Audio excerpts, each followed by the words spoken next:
আমরা আজকে আনুষ্ঠানিকভাবে এই যে বাংলাদেশ যে গেজেটটি করেছে সেটা আমরা দুধের পানিতে ধুয়ে আমি সেই পানিতে গোসল করে আনুষ্ঠানিকভাবে এই আন্দোলন থেকে আজকে আমি অব্যাহতি নিচ্ছি। তো দায়িত্ব পালন করার অবস্থায় আমরা আন্দোলন লড়াই সংগ্রাম করতে গিয়ে নানা রকম প্রতিকূলতার সম্মুখীন হয়েছি, জেল কেটেছে, মামলা শিকার হয়েছি। যাই হোক, এমন অবস্থায় আমরা যেহেতু গতকাল রাতে বাংলাদেশ সরকার আমাদের বিষয়টি শিক্ষার্থীদের বিষয়টি চিন্তা ভাবনা করে স্থায়ীভাবে 2টি বছর তারা এই যে গেজেট প্রকাশ করেছে। এমন অবস্থায় আমরা আমাদের যে ব্যানার আছে, কমিটি আছে, সেই কমিটির পক্ষ থেকে এই যে যে গেজেট, এই গেজেটটাকে স্বাগতম জানাচ্ছি, সরকারকে স্বাগতম জানাচ্ছি। কারণ ইতিমধ্যে অনেক সরকারি আসেছে, তারা কিন্তু আমাদের এই বিষয়টিকে কখনো কর্ণপাত করে না, আমল করে নেয়।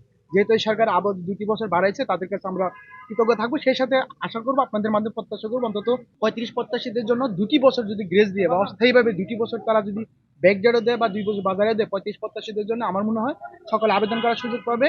এবং এই 32 বছর 32 বছর প্রবেশের বয়সীমাটিও সকলে সুন্দরভাবে মেনে নেবে। আমরা আজকে আনুষ্ঠানিকভাবে এই যে বাংলাদেশ যে গেজেটটি করেছে সেটা আমরা দুধের পানিতে ধুয়ে আমি সেই পানিতে গোসল করে আনুষ্ঠানিকভাবে এই আন্দোলন থেকে আজকে আমি অব্যাহতি নিচ্ছি। আমাদের সাথে যারা দীর্ঘদিন আন্দোলনে ছিল আমাদের কমিটিতে, ইতিমধ্যে তারা জব বা বিভিন্ন জায়গায় ব্যবসা বাণিজ্যের সাথে ইনক্লুডিং হয়েছে। এবং যারা ছিল দূর দূরান্তে, তাদের সাথে কথা বলে আনুষ্ঠানিকভাবে এবং উপস্থিত আমাদের দুজন সহযোদ্ধার মাধ্যমে আমরা এই সিদ্ধান্ত নিয়েছি। আমরা সর্বোচ্চ চেষ্টা করেছি সরকারকে বিষয়টি উপলব্ধ করানোর জন্য, যেহেতু তারা তাদের পক্ষ থেকে তারা মনে করে যে চাকরি প্রবেশের বয়সীমাটি তাদের পক্ষে 32 বছর করায় তাদের নৈতিক যুক্তিকতা মনে করেছে বা রাজনৈতিক সিদ্ধান্ত মনে করেছে। এই মুহূর্তে আমরা রাজনীতিক মানে আন্দোলন করতে গিয়ে, লড়াই সংগ্রাম করতে গিয়ে আমরা জীবন থেকে অর্থ, সময়, নানা প্রতিকূলতার সম্মুখীন হয়েছি।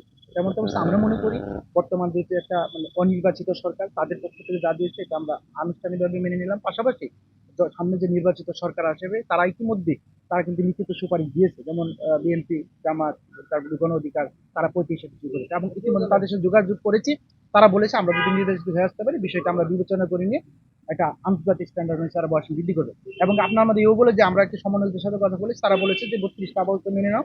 তা আমরা চেষ্টা করবো অস্থায়ীভাবে অন্তত 2 বছর বা 18 মাসের একটা ব্যাকডেট দিয়ে যারা আন্দোলনরত শিক্ষার্থী আছে তারা যেন পড়াটা ফিরে যেতে পারে। তো ওভারঅল সবকিছু বিবেচনা করেই আজকে এই যে আপনাদের সামনে গেজেটটি দুধে ধুয়ে গোসল করে এখান থেকে আনুষ্ঠানিকভাবে বিদায় নিচ্ছি।